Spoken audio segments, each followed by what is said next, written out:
Micron filters అంటారు ఈ రెండింటిని కూడా. 20 ఇంచ్ స్లిమ్ మైక్రాన్ ఫిల్టర్స్ అయితే ఇక్కడ మనం యూజ్ చేస్తున్నాం, లేయర్ కంపెనీవి.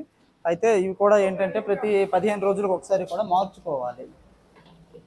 ప్రతి 15 రోజులకు ఒకసారి ఈ స్లిమ్ ఫిల్టర్ని అయితే కంపల్సరీ మార్చేసుకోవాలి.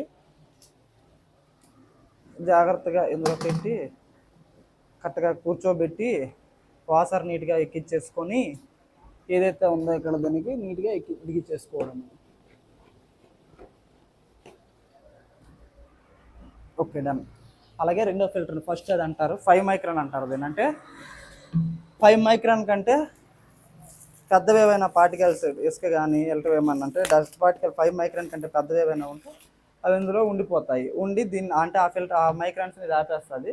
ఆపిన తర్వాత ఏం చేస్తామంటే ఆపేస్తుంది కదా, ఆపిన తర్వాత మరి ఇది ఆపుతూ ఉన్నప్పుడు జామ్ అయిపోద్ది. ఒక 15 రోజులకి 20 రోజులకో ఇలా జామ్ అయిపోద్ది. ఆ టైంలో ఏంటంటే మళ్ళీ దీన్ని మనం నీట్గా క్లీన్ చేసుకొని పెట్టుకోవాలి, లేదనేసి అంటే కడిగేసైనా పెట్టేసుకోవాలి. అదే ఐ మీన్ మార్చుకోవాలి. రెండింటిలో ఏదో ఒకటి చేయాలి.